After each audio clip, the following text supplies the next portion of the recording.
አራት እና ጸጥ ረጭ ማድረግ ነው የሚፈልገው። አሁን ያነሳው ጥያቄ ይሄን የአገዛዙን አመለካከት ወደ ተግባር ለመለወጥ የሚያስችል ነው፣ የሚያግዝ ነው። እንዲፈራም እያደረጋችሁት ነው። ይሄ መንግስት ጨካኝ ነው፣ በሰላማዊ መንገድ ልንታገለው አንችልም፣ ርህራሄ የለውም። እንዲህ ብለህ ለህዝብ በመናገር ማስፈራራት ገዢውን ፓርቲ መተባበር ነው። በእኔ እምነት ምንም የተለየ ፍጡር አይደለም። ዶክተር አብይ እንደ ማንኛውም ጨካኝ አምባገነን ነው። ማንም ጨካኝ አምባገነን ህብረተሰብ ከተባበረና ጠንካራ ህዝባዊ እምቢተኝነት ካካሄደ ከመሸነፍ የሚያስቀረው ምንም ነገር የለም።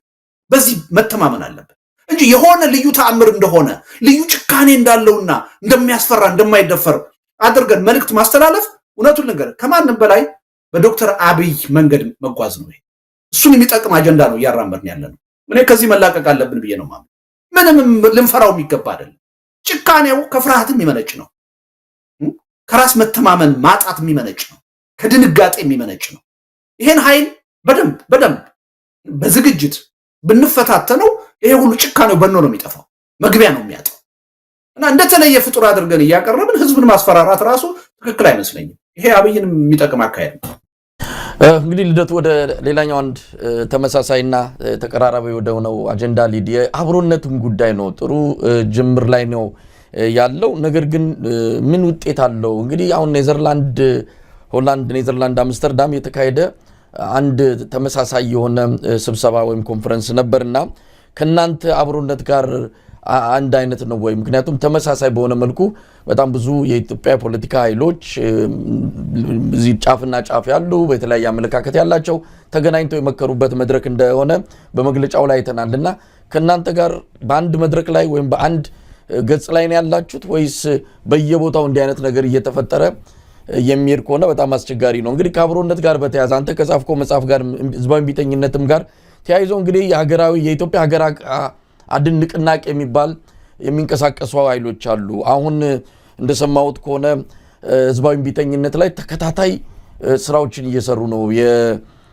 በእኛ ሚዲያም በሌሎች ሚዲያም ተጠቅመው ህዝቡ ጋር ለመድረስ ከምንም በላይ ህዝባዊ ቢተኝነት አሁን አንተ የምትላቸውን በዝርዝር ለህዝቡ ማስተማር እየወጡ ቴክኒኮቹን ጨምሮ ሌሎች ነገሮችን የሚያሳውቁበት የግንዛቤ ማስጨበጫ ተከታታይ መድረኮችን እንዳቀዱ ሰምቻለሁ።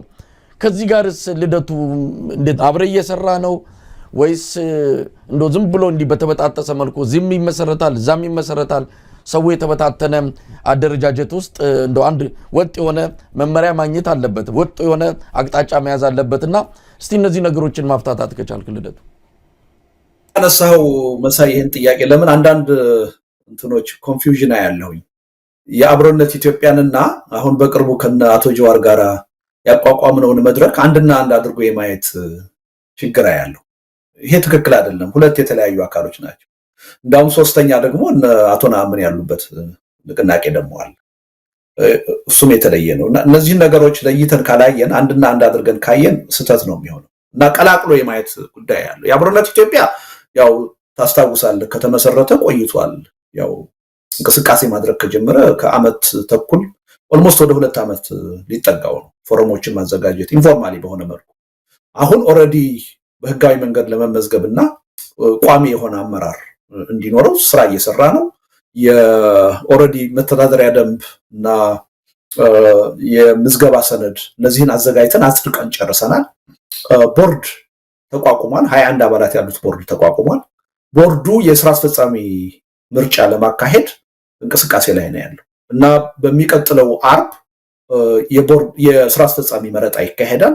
በሚቀጥለው ሳምንት የአብሮነት ኢትዮጵያ ቋሚ አመራር እነማን እንደሆኑ በይፋ ለህዝብ ይገለጻል ማለት ነው እና ከዛ በህጋዊ መንገድ በአሜሪካን ህግ መሰረት ይመዘገባል እና ከዛ በኋላ የምስረታ ዝግጅቱ አለቀ ማለት ነው። በቀጥታ መሬት ላይ ወደ እንቅስቃሴ ነው የምንገባው፣ ወደ ተግባራዊ እንቅስቃሴ ነው የምንገባው። አንድ ይሄ የአብሮነት ኢትዮጵያ ነው። በሌላ በኩል ደግሞ ከነ አቶ ጀዋር ጋር ከነ አቶ ስቄል ጋር ከነ አቶ አባይ ግደይ ጋር ከነ ነአምን ጋር ከነ ይልቃል ጋር ደግሞ የመሰረትነው አንድ ፎረም አለ። በመስረታ ሂደት ነው ገና። ያ ምን ወዴት አቅጣጫ ነው መሄድ ያለበት፣ ምን አይነት ስራ ነው መስራት ያለበት የሚል ውይይት አድርገን የጠራ ሐሳብ ይዘን ከዛ አስተሳሰብ ጋር የሚሄድ መተዳደሪያ ደንብ እንዲወጣ ተወስኖ ሰዎች ተመድበን መተዳደሪያ ደንቡን እየሰራን ያለን በድራፍት ደረጃ እያጠናቀቅን ነው። ስለዚህ ምክር ቤቱ በቅርብ ጊዜ ተገናኝቶ ያን ደንብ ያጸድቃል። ካጸደቀ በኋላ ወደ ተግባራዊ እንቅስቃሴ ነው የሚገባው። እዛ ውስጥ ከአብሮነት ኢትዮጵያ የመጣን ሰዎች ያለን፣ ከነናምን ንቅናቄ የመጡ ሰዎች አሉ። ከተለያየ ቦታ የኦሮሞ ድርጅቶች ሲያትል ላይ ከፈጠሩት እንቅስቃሴ የመጡ ሰዎች አሉ። ከተለያየ አቅጣጫ የመጡ ሰዎች ያሉበት ነው። ከደቡብ የመጡ ሰዎች አሉ። የተለያዩ ሰዎች የመጡበት ነው። ስለዚህ ይሄ ነው። አሁን ደግሞ በቅርቡ አውሮፓ ላይ አንድ ፎረም እንደዚሁ ተመስርቷል። ያ ፎረም መጀመሪያ ከዚህ ከአሜሪካ ከፈጠርነው ከአቶ ጀዋር ጋር ከፈጠርነው እንቅስቃሴ ጋር አብሮ እንዲሄድ ነበር የተፈለገው። ግን በሎጂስቲክ ችግር ምክንያት አውሮፓም አሜሪካንም ያለነው በአንድ ጊዜ በአንድ ቦታ ማካሄድ አልቻለም። ስለዚህ እነሱ የራሳቸውን ምስረታ እንዲያካሂዱና ከዛ በኋላ ግን የአብሮነትም የነናምን ንቅናቄም የኦሮሞ ልሂቃን ሲያትል ላይ የፈጠሩትም አካል አሁን አውሮፓ የተፈጠረው ስብስብ ይሄ ሁሉ ወደ አንድ እንቅስቃሴ እንዴት ነው መምጣት የሚችለው፣ እንዴት ነው መተባበር የሚችለው የሚለውን እየተነጋገርንበት ነው። ወደዛ ደግሞ ለመሄድ ሁሉም ፈቃደኝነቱ አለ እና ይሄን እየሰራን ነው ያለነው እና ምንም የተቋረጠ ነገር የለም። በጣም ከፍተኛ የሆነ የመተባበር ስሜት ነው እየመጣ ያለው። ነገሮቹ ሁሉ በመመካከል በመደጋገፍ ነው እየተሰሩ ያሉት እና አውሮፓም አሁን ሰሞኑን የተካሄደው እኛ በደንብ የተነጋገርንበት ጉዳይ ነው። አንድ ላይ ማካሄድ ስለማይቻል እነሱ የራሳቸውን ደግሞ አውሮፓ ይመስሩትና ከዛ በኋላ በጋራ ተጣምረን አንድ ላይ ሆነን የምንሰራበትን ሁኔታ እናመቻቻለን ብለን የተነጋገርነው ጉዳይ ነው እንጂ ከኛ የተለየ ነገር አይደለም ማለት ነው። ከአብሮነት ኢትዮጵያም ጋራ ይሄ ስብስብ አሁን መድረክ ፎረም የሚባለው ስብስብ በጋራ ነው እየተመካከርን ነው እየሰራን እና በዚህ አይነት እንቅስቃሴ ውስጥ ነው ያለነው። ይሄ እንቅስቃሴ በአጭር ጊዜ በጣም ወደ ተባበረ ወጥ ወደሆነ እንቅስቃሴ ይገባል የሚል እምነት አለ። ከዛ በኋላ ምንድነው የሚያስፈልገው? ልደቱ አልዘገያችሁም? ምክንያቱም አሁን ኢትዮጵያ ውስጥ ቀደም ሲል ያንተን ስጋትም የብዙዎቻችንም ስጋት ነው። ይሄ አገዛዝ ድንገት ክምብል ሊል ይችላል፣ የመሆን እድል ደግሞ አለው። ድንገት ጠዋት ከእንቅልፋችን ስንነቃ አብይ አህመድ በስልጣን ላይ ላይኖር ይችላል። በእንደዚህ አይነት ሁኔታ ያለች ሀገር ላይ እንደው አገዛዙ ሊወድቅ ይችላል። ግን የኢትዮጵያ ሀገረ መንግስቱ እንዳይፈርስ ከፍተኛ ጥንቃቄ መደረግ አለበት። ከዛ አንፃር የእናንተ አሁን እንግዲህ የኔዘርላንዱ እንትን ያ ከተካሄደ ከ2 ወር በኋላ ይመስለኛል የተካሄደው በጣም የሆነ ማዝገም ነገር ይታያልና ካለው ችግር አንፃር አልዘገያችሁም? እንደው ፍጥነት አያስፈልግም? በአጠቃላይ የትብብሩን እንቅስቃሴ ካየን አሁን ዘግይተናል፣ ምንም ጥርጥር የለውም። ይሄ ከዓመታት በፊት እኮ ልንሰራው የሚገባ ጉዳይ ነበር። በእኔ በኩል ታስታውሳለህ አይደል እንዴ? የነ ዶክተር አብይ አገዛዝ ሊያሻግረን አይችልም። አዲስ የሽግግር ሂደት ነው የሚያስፈልገን። ስለዚህ ተቃዋሚዎች ተባብረን በሽግግር አጀንዳ ላይ መግፋት አለብን። በሰላማዊ ህዝባዊ እምቢተኝነት ላይ መግፋት አለብን። ከዓመታት በፊት ነው ያነሳው ጥያቄ። ግን ተቀራራቢ አስተሳሰብ አልነበረንም ያኔ። እንደምታስታውሰው አደናጋሪ መንግስት ነው የነበረው። ብዙ ሰዎች በተሳሳተ መንገድ ስርዓቱን ይደግፉ የነበሩበት ወይም ደግሞ በመሃል ሁለት ልብ የሆኑበት ሁኔታ ነው የነበረው እና ያ ተገቢ ያልሆነ ጊዜ ወስዷል። ጊዜ አባክነናል፣ ዘግይተናል የሚለው ምንም ጥርጥር የለውም። ዘግይተናል። ግን ደግሞ የሀገርና የህዝብ ጉዳይ ብንዘገይም መቅረት ያለበት ጉዳይ አይደለም። በተቻለው ጊዜ የግድ መፈጠር አለበት። ስለዚህ አሁን እነዛ ቪዥታዎች ጠርተው ይህ አገዛዝ የማንም ወኪል እንዳልሆነ፣ ለሁሉም ህዝብ ጠላት ሆኖ የመጣ አገዛዝ እንደሆነ፣ የሁሉንም ህዝብ ህልውና የሚፈታተን አገዛዝ እንደሆነ በቂ የሆነ አንደርስታንዲንግ ተፈጥሮ ካልተባበርን በስተቀር ሁላችንም እንጠፋለን፣ ሁላችንም እንጎዳለን የሚል ጠንካራ የሆነ አስተሳሰብ መፈጠር ጀመረ። አሁን ወደ ተግባራዊ እንቅስቃሴ እየተገባ ይሄ እኔ በጣም ቢዘገይም በጎ ጅምር ነው።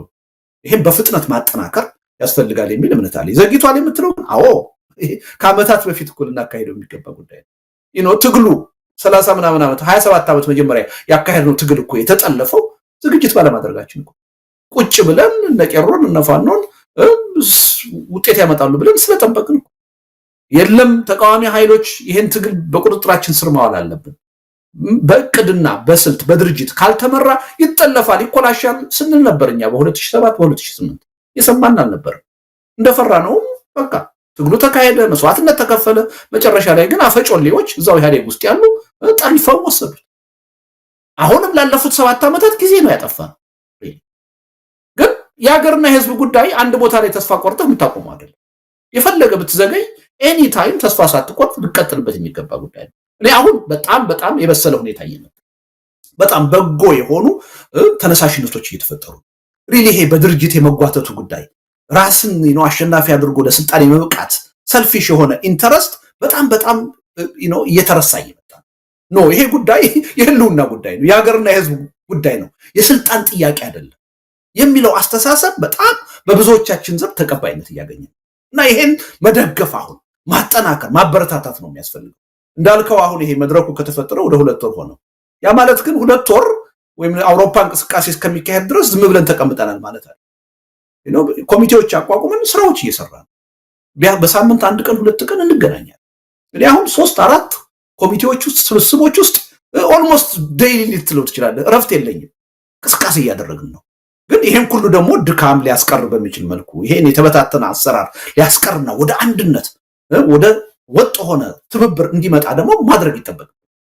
ፍላጎቱ ተነሳሽነቱ አሁን ተፈጥሯል። አሁን ከሌሎች የሚጠበቀው ከሚዲያውም የሚጠበቀው ከፓርቲዎችም የሚጠበቀው ከህብረተሰቡ የሚጠበቀው ይሄን ነገር የበለጠ መግፋት ማጠናከር መደገፍ ነው። ሪሊ መተቸቱ ላይ ማተኮሩ አይመስለኝም። ትችት ጥሩ ነው፣ የበለጠ ያጠናክረናል፣ ጉርልታችንን እንድናይ ያደርገናል። ዋናው ነገር መተቸቱ አይመስለኝም።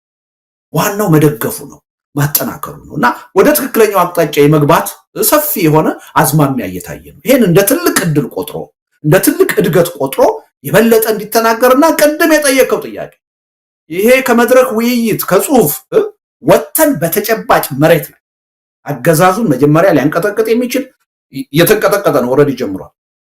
በወሳኝ መልኩ ማንበርከክ የሚችል ህዝባዊ ትግል በአጭር ጊዜ ማቀጣጠል አለብን።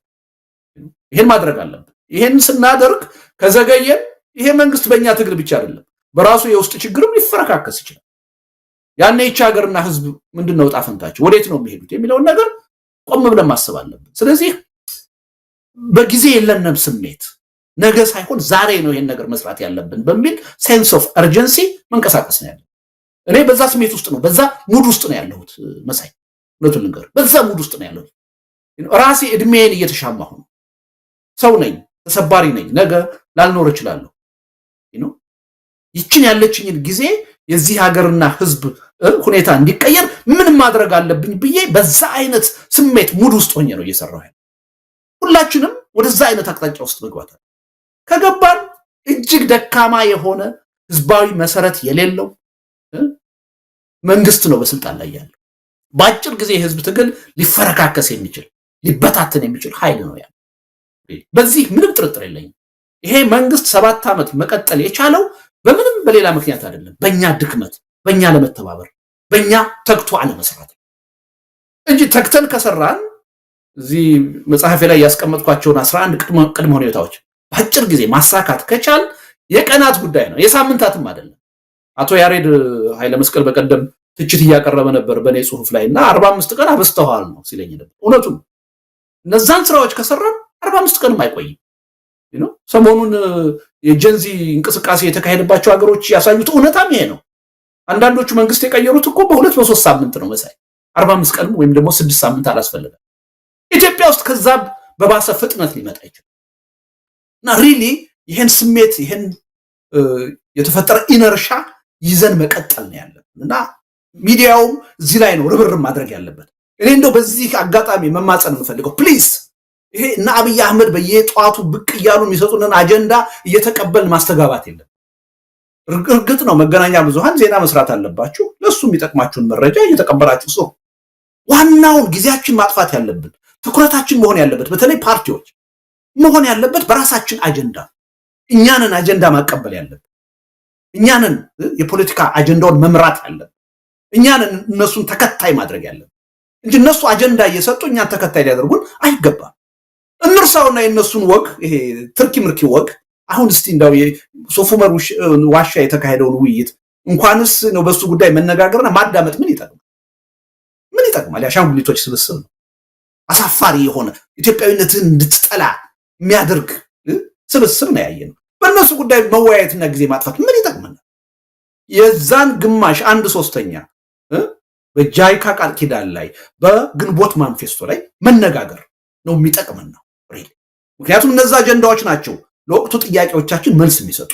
እንዴት ነው ጠንካራ ህዝባዊ እምቢተኝነት አካሂደን በአጭር ጊዜ በቀላል መስዋዕትነት ይሄን መንግስት የምናንበረክከው የሚለውን ጥያቄ የሚመልስልን ያ አጀንዳ ነው። እዛ ላይ ነው ጊዜያችን ማጥፋት ያለብን።